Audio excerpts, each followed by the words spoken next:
Bonsoir, bonsoir, bonjour, c'est Congo News 24. Chers téléspectateurs, comme toujours avant de commencer notre émission, nous disons merci à Dieu, nous disons merci à nos chers abonnés et téléspectateurs qui nous suivent partout dans le monde entier et en RDC. Chers téléspectateurs, soyez les bienvenus à l'émission Nabiso. Oyo, to discutaka, to analysaka tous les dossiers Etali Mboka Nabiso RDC. Alors, chers téléspectateurs, à la une ce soir, confirmé, Union européenne pour le tribunal international à RDC.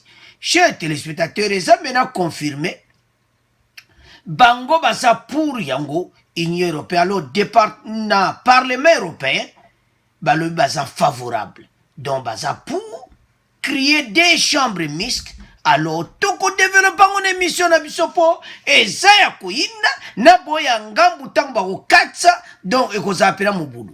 Alors, toko développant. Deuxième point, chers téléspectateurs. Coalition FCC cash. Bande kona point oyo, toko yoka, conférence de presse, ya atundu oaza porte-parole à FCC.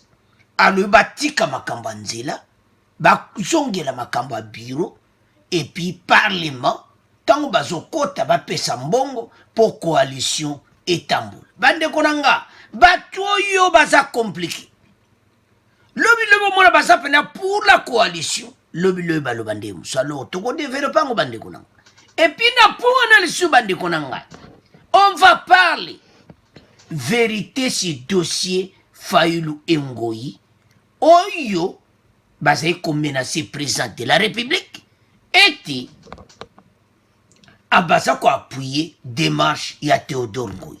Oyo Fayulu aza ko appuyer bande ko boyoka ba vérité mususu. Donc mawatro, alors toko développer en émission na biso. Alors, chers téléspectateurs, to comme na point na biso, oyo bomimboka était ba confirmer était tribunal international ko salamana RDC.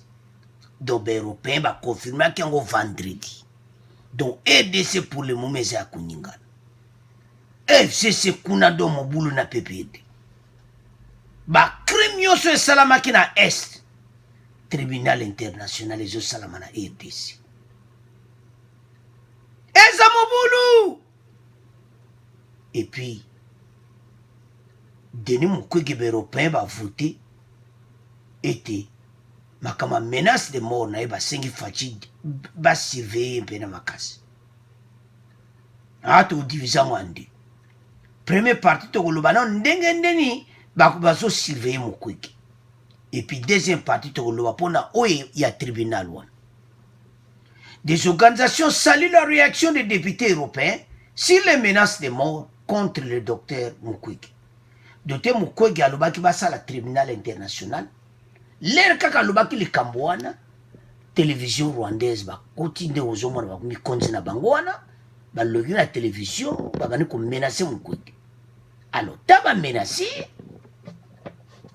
et comment passer ça point moko vraiment très important. Mbala mo Mukwege banozo ba coup d'appel na mfone na ye. Wapi na Nord Kivu, na Sud Kivu. Donc na Sud Kivu kuna penoyo kadon moyen te ba pele zo yande mo misti si ko zo mona clairement et zo la sa comment ben infiltrer en ngambu basé pana biso. Alors menace comment ki ande mo impossible ba senga siko ba protéger fatia ba ki ba protéger alors monoscope ba zo protéger parce que ben européen ba lobi que il faut ba battre la yi ba surveiller bande konanga. Alors, ce qui s'était passé, au Salamakina, na Parlement européen, l'organisation à la synergie des organisations qui militent en faveur de la justice traditionnelle à RDC salue la réaction des députés européens qui se disent très préoccupés par la grave danger auquel est confronté Denis Mukwege. Parce que le bac est moins important, alors Denis Mukwege a comment qui menacé. Le col a comment qui menacé, alors ba sengete ba surveiller ba komera qui président de la République et Salamaki. et puis tango salami siko kompe nande to loba wazana na ba MONUSCO na ba bato na biso de police na biso donc vraiment aza pena ba comment suivre bandeko likambo ya soulever Rwanda ba sepeli na nguti FCC PPRD ba sepeli na nguti mais toujours ya na ono mozindo siko la même synergie se réjouit de la décision des députés européens demandant au gouvernement congolais de mener sans tarder une enquête approfondie sur les menaces de mort formulées contre les célèbres gynécologues. Donc, il y a un bassin qui était batelai. Alors, bazo batelai. Si quoi, point comme l'angwawa, ezali, où il y a parlement européen. Dans une résolution adoptée lors d'une session plénière tenue jeudi 17 septembre à Bruxelles, les élus européens soutiennent les plaidoyers du docteur Mukwege pour la justice en vue de mettre fin à l'impunité. Ba baby na bango. Ezaya kuyinda ba musuba ko pakata ba mbangu do mubulu pena siko elinge banda. Tribunal na RDC. Bandimi bandimi. Batomboli maboko likolo batomboli mewe sali kamuneneti Rwanda eza ya kuningana RDC eza ya kuningana ete CPI2 tobenga osiko CPI ya mibale ekozala na Goma ou bien na Bukavu bandeko eza mobulu te. Le Parlement européen s'est dit favorable aux propositions visant à créer des chambres mixtes spécialisées, c'est-à-dire des juges congolais et internationaux. Bandeko, ba juges na biso na côté gauche, ba juges internationaux na côté droite. Eza ya kuyinda esi yindi. Mama na nga ba baby na bango. Boluka kama kambu. Eza nango facha batute. Denis Mukwege mutu aluke masolo ya minene oyo RDC kozala ya kuningana CPI. Toko tchela bino video. Boko landa message wuti en direct à Bruxelles. Na Parlement européen. Mais citation est à mon boulot. Bandimi. Création d'un tribunal pénal international pour la RDC. Donc CPI na RDC. CPID. Makambo eza mobulu te. Ngai. Donc bato tout de ba photo wana. Mikolo na ba pale bazolala ti. Mosusu kutu na ibite so zo pongi. Ba photo tout de wana. Donc na ibite so ba ko zo pongi akolala so ekoza ndeni.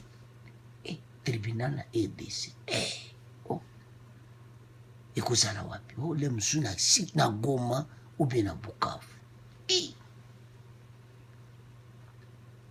Il soutient la création d'un tribunal pénal international pour la RDC afin de lutter contre l'impunité et poursuivre à justice les auteurs des crimes des droits de l'homme en RDC. Bamsou bazalaki ba ministre de la justice na RDC. Boyibi bam. Bazalaki ba ministre ya défense boyibi bam. Bazalaki ba ministre de l'intérieur boyibi bam. Ba gaz lacrymogène, ba koboma. Koboma na ndenge mwa mystique bosikoyo. Tango makambo ekwei. Yango FCC na masolo kitoko me tozoya na pona. Donc FCC côté na ba mobulu. Bande bo comprendre kaka. Ndenge CPI ezalaka na Hollande. Basali CPI ya mibale na RDC et puis bandimi. Po biso na pays na biso fatia sa ndima na ye. Ki eza na muna RDC. Mukwege sikonde mutaluki masolo wana. Do batutu basala ba crime na RDC bako sala ba prison na RDC. Batu boma ekomita yango. Yango bande kona ngai. Mukendi.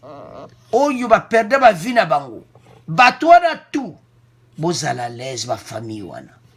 Batu tu bo perde ba ndeko. Makambo uzela ka yango yele bino na porte. Yandaku.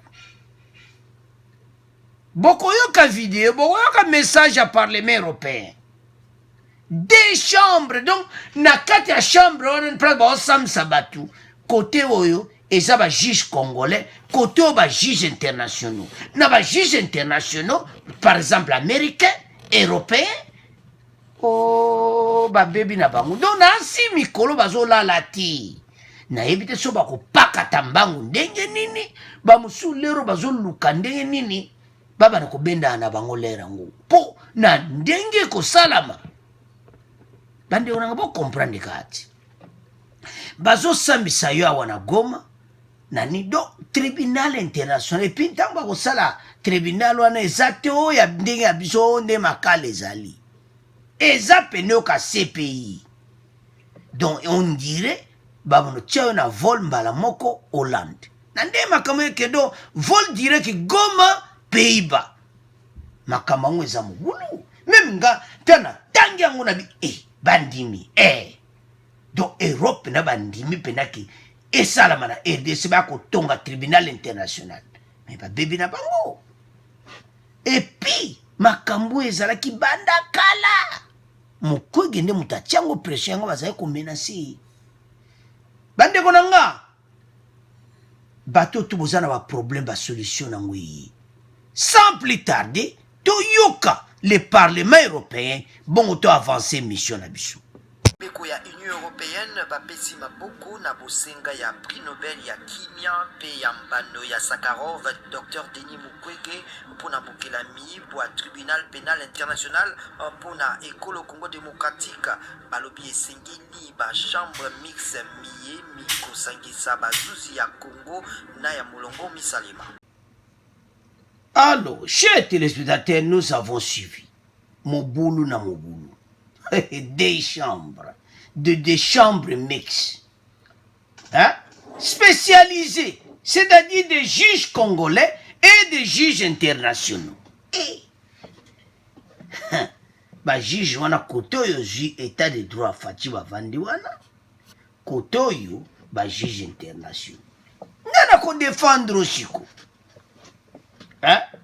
Parce qu'il y a même belé bazaki men armée bazati le loana bazaki na makambo wana ancien ministre de l'intérieur ancien ministre de la défense ancien ministre de la justice ya RDC tokotanga kombote boyebi bango o nana zaki ancien ministre na date wana ya l'intérieur nana zaki ancien ministre na l'air wana ya na défense nana zalaki na justice banani bazalaki impunité ezalaki banani wana eza ya kuyinda esi eyindi banani bazalaki ba premier ministre 2010 banani bazali kodirige mboka tout le monde bazala problème sérieux surtout bacommandant ya armée o bazali kodirige l'air wana bapesi mpe na date avant donc 2002 do kaka na 2001 wana esalamaki akosakana nango ti bato mosusu bazwi pouvoir na 2001 do masolo pene yaki mobulu alors na makambo wana sikoyo makambo wana ekontinue epuis baotala kaka wana te na oyo esalamaki apres wana 2004, 2005, 2006, 2007, 2008, 2009, tinde te okoma na 2018. Baza na problème. Makambo ti oyo ezalaki bacrime na est, alors il faut pena batraite yango. Bapoursuivre en justice baauteur oyo nyonso bacrime wana. Et surtout, esalamaki ya makasi ezaki avant 2002. Bandeko na nga, situation eza mobulu. Po na makambo oyo nyonso bato bakobima ebele, mpe bato wana toyebi te oyo ekosalama. Parce bato basala bambeba ebele. So otali parmi bato yango, baza ti lelo bazokipe bagrande baposte me baza na kati ya badossier oyo yango bozomona Denis Mukwege bazalaki komenase donc menace neza ya baloba moto azoloba vérité parce que soki impunité ezokontinue bazokontinue oboma bato parce que lelo mpena tribunal evandi wana parce que bayebi ke tribunal ebana kotinda bato CPI na ndenge mabe te bana bena kotinda yo na CPI bazwi yo CPI alors coalition ekozala mobulu siko ekomi bandima yango siko me bakoboya te so baboyi baza contre baza pour makambo ya mabe esalama defo bandima yango ke esalama pase faci epane kutu makambo état de droit fait vert bato ya esese nde baza na problème sérieux tribunal international ya RDC oyo eza pena likambo na ndimi te bamosusu ko nde nouvelle kaka ekwei parce que jusque là on en parlait seulement mais ntango pendake bandimi bavotaki ce vendredi parlement européen batomboli misapi bavote yango ete bakofuta mpo na yango esalama bango bakosipote bazala late bajuge congolais bose prépare yango bomonaki ke union européenne en tout cas bato oyo baza ele yango baye koinauguraki boyebi na émission parce totielaki bino bainaugure magistrature na biso na balogiciel ya sika oyo bango na europe mpe baza koutilize sikoyo eloni ekosalama balogiciel wana babana kokommunike tout awa ezokende mpe kuna donc CPI akozala na badossier en direct ngai bamemi ngambu bolukaka makambo bacrime nyonso esalama na RDC ebele babatama baza wana ntina 2017-2018 bazali kosala yango balobi le passé et le présent kobenda le passé parce que lelo topesa exemple na Bukavu ou bien na Goma parce que ezaka na baville mibale ya place ekoza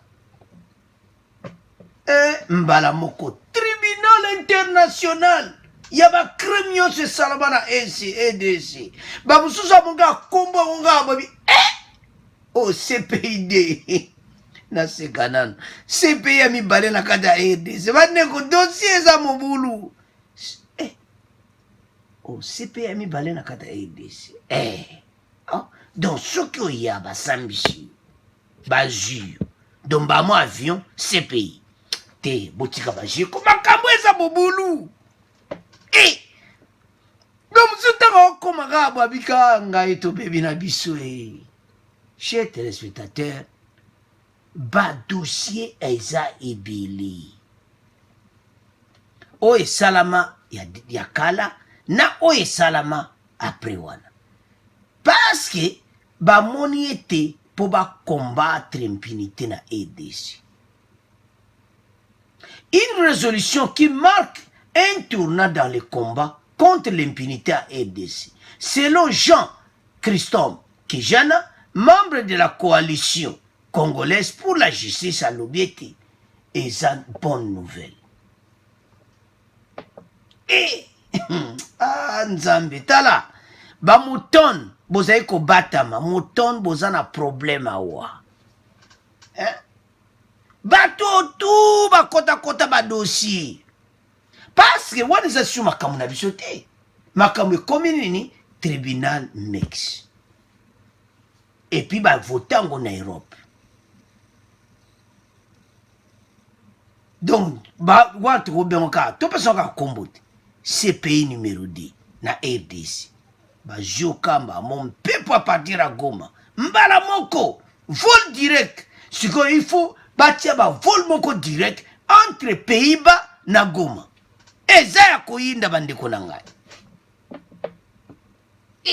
donc ndenge bajuge na biso bavandi na gauche bajuge ya CPI bandeko dossier eza mobulu to bamosusu nayebi te nde bakobana kopakata bambangu bamosusu bayebi te nde dossier ekoleka do bazomonaka ke ngai tobebi na biso awei Denis Mukwege eloko alobi yango alobi soki bosali yango parce que bazocontinue les mêmes bambeba.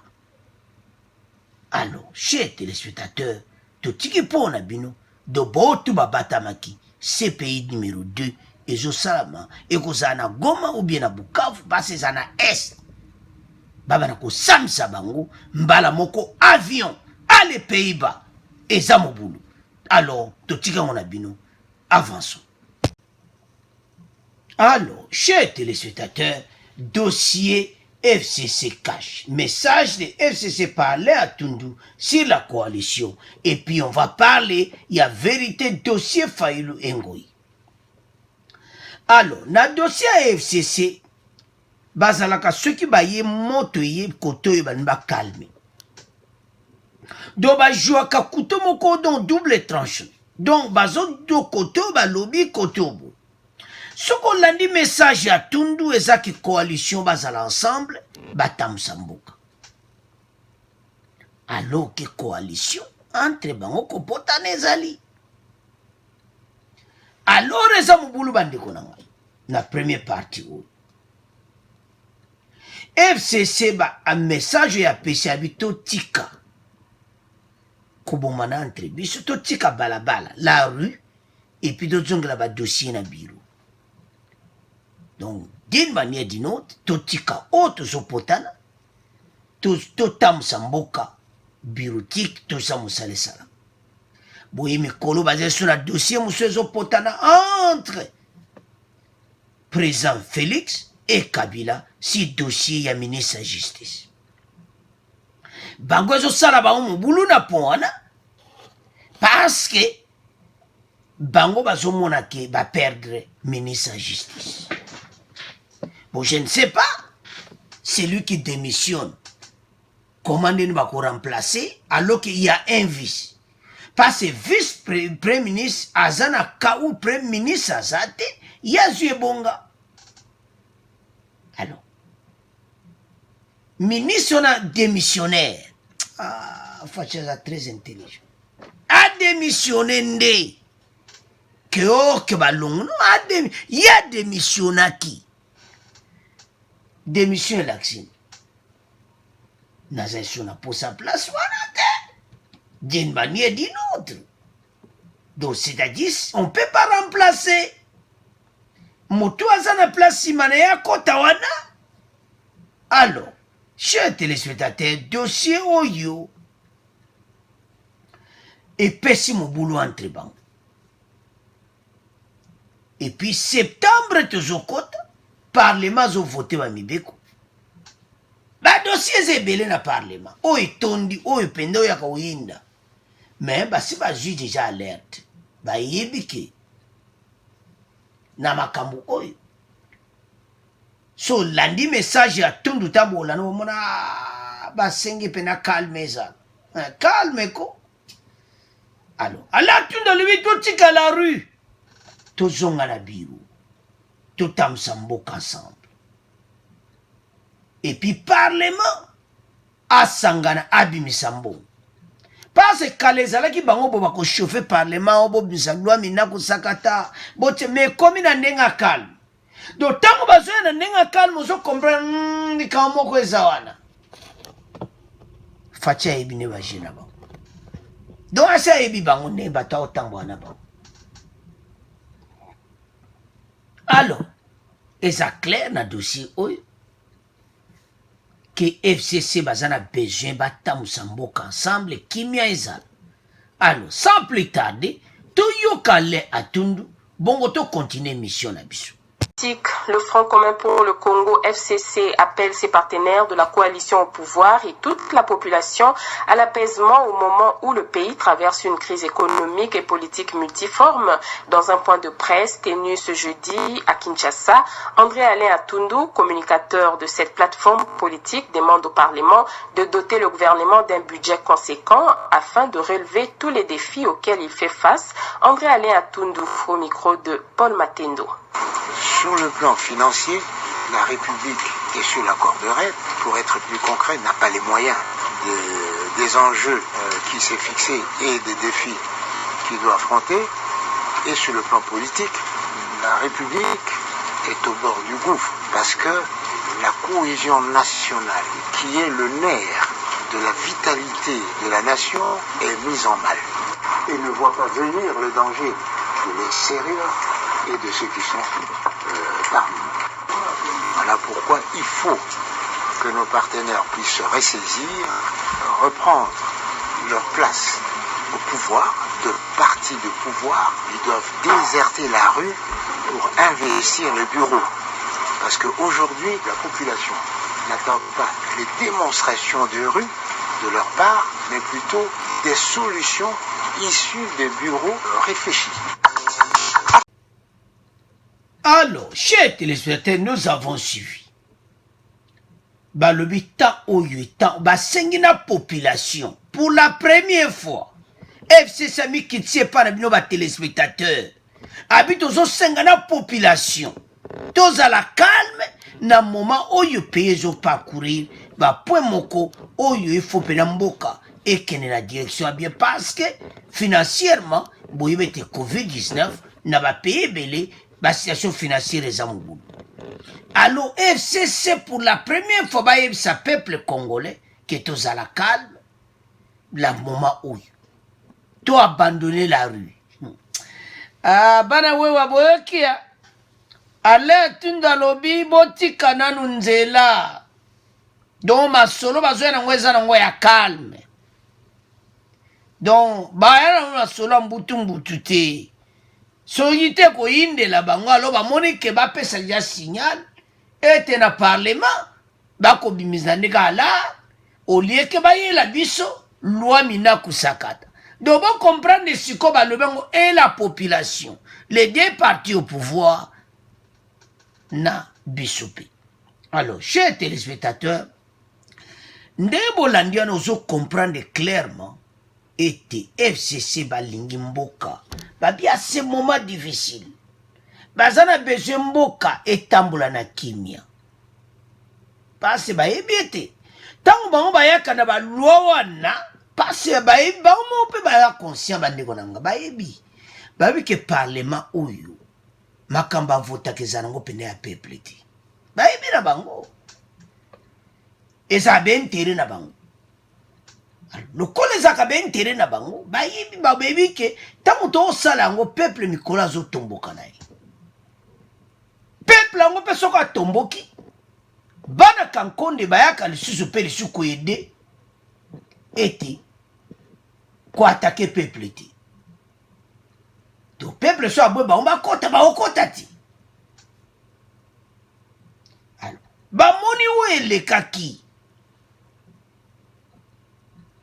Bakonko koloba ke tribalisme koti. Oh tout ça, tribalisme koti. Bandeko, situation oyo tozana ngwawa.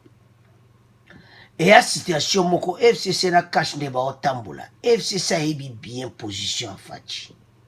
Ba yebi oyo fachi azana besoin peuple azu. Yango na FCC bandeko beba Congolais bolanda ka be mission makamto yaka na ngweza makamba gauche droite to tiela bino message boyo occupé. Quand on analyse ensemble. Kimia ezala. Totika rue, tozonga na ba bureau, to sala musala. C'est-à-dire bango na parlement ba bimisa mbongo. Parlement voté ba loi o eza pona faveur à peuple avant ya loba yango 5 ans ou te ko le capé ce message na que parlement va voter makambo eza pona peuple. Chers téléspectateurs, beaucoup mona ke mikolo yo beaucoup mona makambo ko tourner yango tozo regretter pona Martin Fayulu makambo akeni ko s'associer na Théodore Ngoyi sans le savoir mais toujours à point. Pour y avoir position à Théodore Ngoyi nanu te yaza avocat azoluka balar na epona ba juge omibale mba moko Fayulu akoti masulu ba musuku bakolo za kinduki mais toujours à point. Alors FCC batali babiti faci aza moto foto tambola na ye batali gauche batali droite bayebisi kibabi kimia faci aza bien ko atie kimia parce que FCC faut bayeba likambo moko que y a des peuples congolais ebele oyo pena bazosepela na faci mais bazolinga olakisa yango te c'est parce que baza en coalition na FCC balingi pena faci ozomona pena bweta opesa commentaire alinga pena asepela na faci mais pwe moko kaka nde basangana na bato wana mais papa bazwaki majorité ti donc coalition eza inévitable on n'a pas le choix et comme tato sangana FCC lokola bano comprendre amoni ke vraiment tozaka président kaka moko yende Félix Tshisekedi soki FCC a comment comprendre na message na bandeko lobi ebele ete tozala bomoko alo bandeko nanga ntango bango bazoloba ngo ke totika makambo totala économie ya mboka tout ça ezosimwana clairement ke baza na besoin masolo ekele kitoko totambola ensemble tosoutenir président de la république mboka ekende liboso. Alors chers téléspectateurs makambo oyo tozoloba na émission oyo chez bandeko na ngai eza komwana clairement oyo FCC bawuti oloba na ke tozala ensemble ya tozotala bandeko mosusu bamessage baza kopesa tala batu oyo ya FCC soki ezosupporte bango nayebi te oza nani tokalifie yo nani moto akosasocie na FCC bakobenga ye nani ndoki bazoloba ngo ngamu nalobi te bolanda ntina bareseau sociaux bato baza koloba alors bango bacomprendre bayebi ke mikolo oyo baza pena bana eloko oloba pena te bakangi pena monoko FCC. Pourquoi? Dossier ministre de la justice bango moko bamikwesi na kata piège parce que ce qu'il faisait bandimaki te tokokoma na niveau ke Tunda atika mosala na ye et puis Tunda bakangaki ye na bere fallait kutu akende makala usage de faux.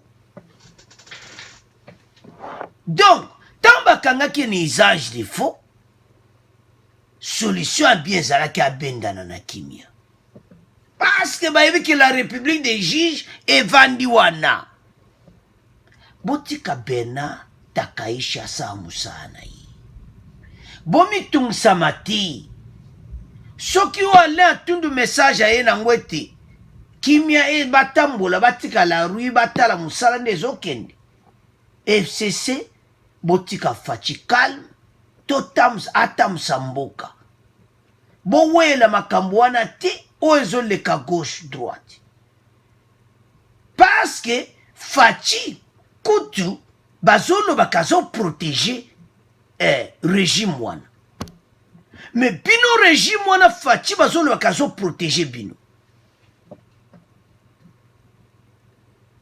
mais les mêmes bino boza esu kotia ye bakala. Alors chers téléspectateurs wana ezalaki première partie FCC cash ete bayena masolo kitoko balobi kutu na peuple ete peuple azala calme na moment au parlement voté budget ya mbongo mpona koede peuple donc babani kolongola mwa bakali ndambu bafront bazali kotia donc eza kitoko. Alors avançons tokomi sikoyo na problème ya Martin Fayulu eloko ezosala soni c'est la honte. Pourquoi toloba eza honte? Parce que ntango ye akotisaki makambo oyo nayebi te ese ya yebaki intention ya Théodore Ngoyi. Théodore Ngoyi aza juriste. Yaona oseka mingi kivuata oya ya Lamuka quand il parlait.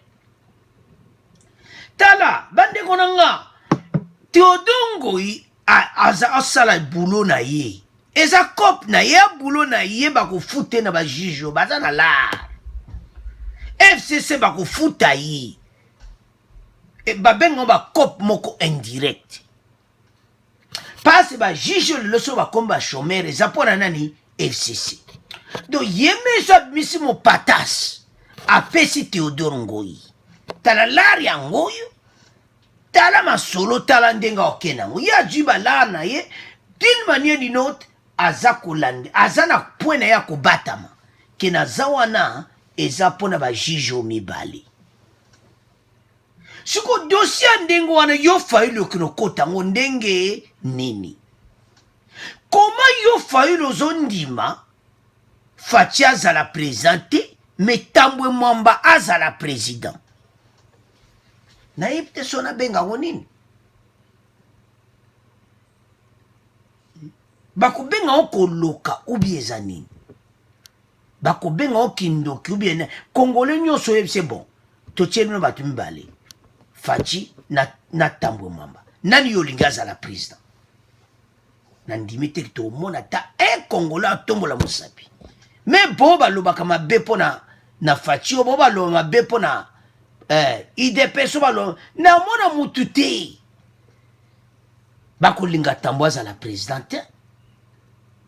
Mais comment Martin Folazo soutenir la démarche à Théodore Ngoyi?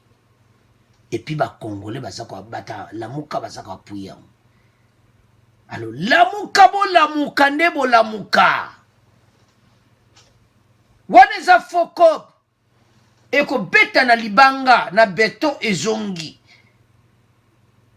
Jamais kopone ko tobola beton. Eza pasi bande konanga.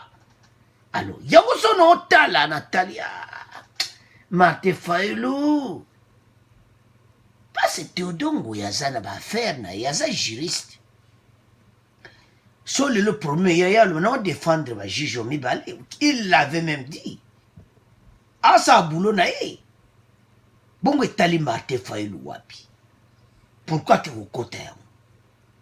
Oh le roi batso okolo gardien sans poteau oyeka koyambika masolo ebakiti roi bana kimba bengo gardien moko sans poteau donc yazana ba cop ne yo kimba moko ti ba cop na ye yo wuti les États-Unis kimba moko j'appuie démarche de Théodore Ngoyi oh oyebi kopa ngoti ne bandelo ebakite sikonde Martin fallait osutu kabia quelle erreur. Yazo salne ba faire na yaza avocat. Siko yo Martin Fayulu na makambo ba juge osa nini. Yazo défendre bamba fouti là. Ba bengo cop moko indirect a du grand patas. Ma solo on peut na parlement dossier kozana mayo ou. Tango zo sala ngwa yeba kiti. Aïbine Cosmon, aïbine constitution, mais talaka li kambali kondati. Pourtant, on défend des juges au FCC apesi mbongo. Olinga te, wana takudu preuve to monite, ya kosa musala pamba te. Ba juge mi bale, ba pesi mbongo. Bango bela mbongo ba kozwa, basala grand juge. Et puis FCC pa ko supporter yango. Ba pesi mbongo. Mais si koyo Martin Fayulu la kokota masolo. Au moins place bimi salité bizarre. Bande ko la muka bobeti bala ngo mabe. Bayina kamuninga boyete. Mutu boza obunda na ina nzela na balabala. Boza otambula na ye. Na opposition. Boza zabino nyoso ba gaz lacrymogène elongi. Mais moninga komi na poso wana ne bandela tio dia loboko ifalo yoka mais oyoka kite tala siku na élection ngopé kozana ngote la 2023 sikoyo yozoloba ke élection ezalaka mikolo ekozala te. Chers téléspectateurs, la vérité est que FCC s'en fout de tout ce qui se passe. Bango et loko bango baza na besoin na ezaka moko ba kipe parlement na Sénat. Mais jour parlement ne kodinda nde bakotia maboko na mutu. Beaucoup de yokana pona ba yeli bino CPI. Entre parenthèses les anciens dossiers. Oh, nyoso ba crime salama na ADC. Hein? Mais amubulu na ebité.